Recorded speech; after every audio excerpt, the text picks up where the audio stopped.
Pinagpapalit mo ang baby ninyo? Ito na yung ganti ko. Ang anak ko ang papalakihin ni Raymond. Ako na lang ang pamilya mo. Mamahalin kita ng sobra-sobra. Princess! Po? Oh, ito na yung mga listahan na kailangan natin, ha? Nilastahin ni Kuya Ben.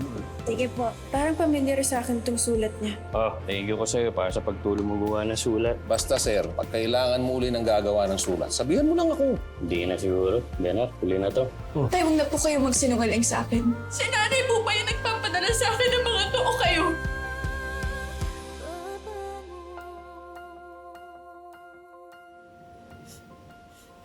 Kayo po ba yung nagpapadala sa akin ng mga to? Ano kasi? Ay, yung totoo! Gusto ko yung totoong sagot. Ano yung totoo?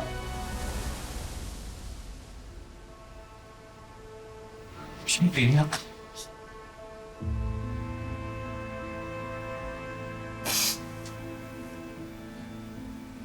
So kung kayo po yung nagpapadala sa akin ito, nasan si nanay? Hindi ko alam.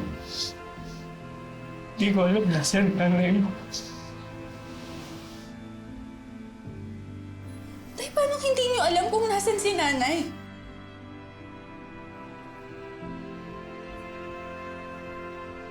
Anong iniwan ako ng nanay mo? Kailan pa po, tay? Nung mamatay yung ate mo. Ho? Pareho ko yung bagsak, lugbok, malbot.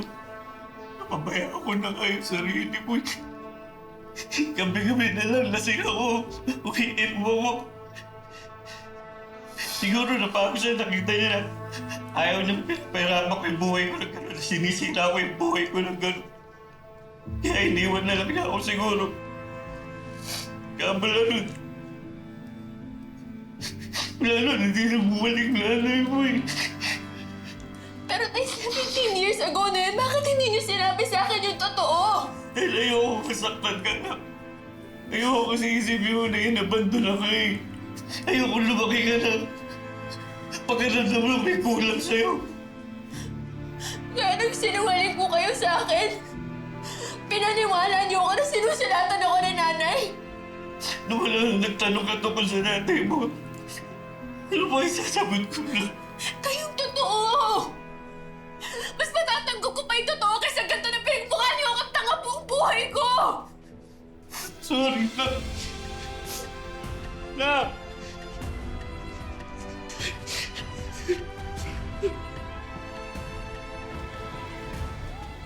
Tama nga hinala ko.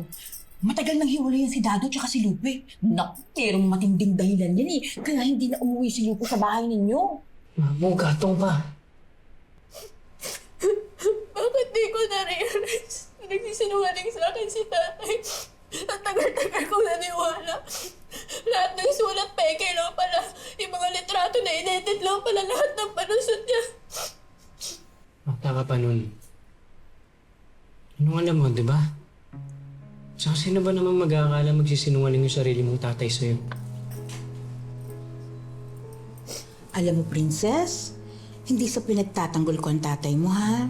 Kasi alam mo, kaming mga magulang, meron kaming obligasyon na protektahan ang mga anak namin.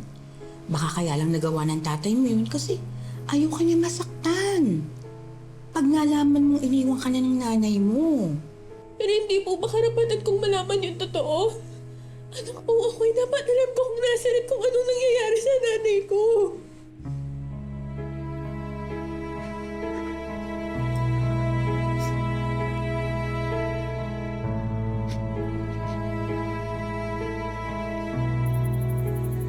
Anak! Hi! Ano nangyari sa'yo? I was waiting for you sa shop kasi wala ka. Na-late kasi si Xavier, so na-extend yung plans namin. Okay, Ano, what? Sabi mo na sa kanya? Ang alin po? May good news sa mami mo sa'yo. She was invited to be the guest speaker sa graduation mo. what? Yeah. Very inspirational kaya ang buhay ng mami mo. A falsely accused woman, served time in prison, and after, naging successful sa negosyo niya. At tumutulong pa siya sa mga PDS na magkaroon ng livelihood. And you will talk about that on my graduation day? No! Nakakahiya! Pagtatawanan lang ako ng mga classmates ko, sasabihin nila yung mom ko isang ex-con. Libby, you don't talk to your mom like that. Your mom was innocent sa mga charges sa kanya. I don't care! Pagtatawanan pa rin nila ako, mag-back out kayo. Anak, I just said yes. Just now. Kung pumunta ka sana sa shop kanina, di sana na-consult ko to sa'yo. Kaya lang wala ka. Napaka-selfish nyo. Sisirain niyo pa yung special day ko? Libby! Libby! Han, kung alam na ganito pala ka big deal to kay Libby, baka dapat mag-back out na ako. No. Ituloy mo yan. Han, I'm sure pag narinig niya yung story mo sa prison, mas maintindihan ka niya. Sigurado ako, may inspire pa yung bata sa'yo. Maging proud pa siya sa'yo.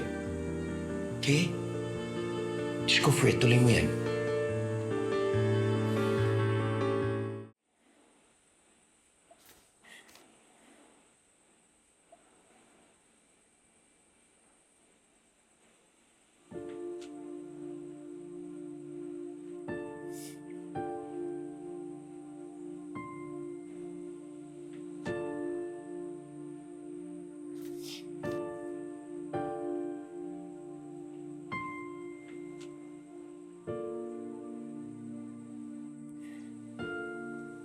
Nay, bakit di niyo po ako sinama nung umalis kayo? Hindi niyo po ba ako mahal? 17 years na yun. Hindi niyo man lang po ba ako naisip na tawagan? Alamin kung okay ba ako? Masaya ba ako? Sabi po nila na walang magulang na kayang kalimutan yung mga anak nila. Naniniwala akong iniisip niyo pa rin ako, Nay. Naniniwala akong mahal niyo pa rin ako.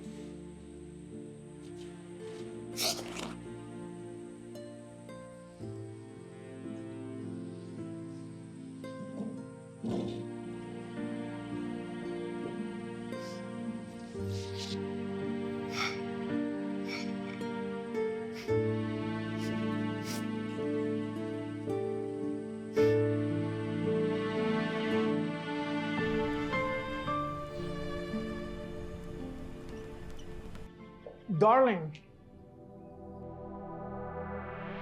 Darling! Johnny, you want coffee? Join me. Come.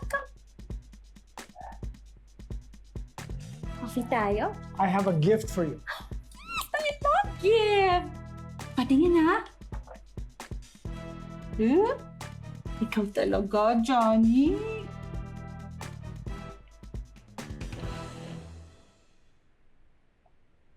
Johnny, you don't love me na. Hindi mo na ako mahal. Before, big diamonds. Now, small. Hindi mo na ako mahal talaga.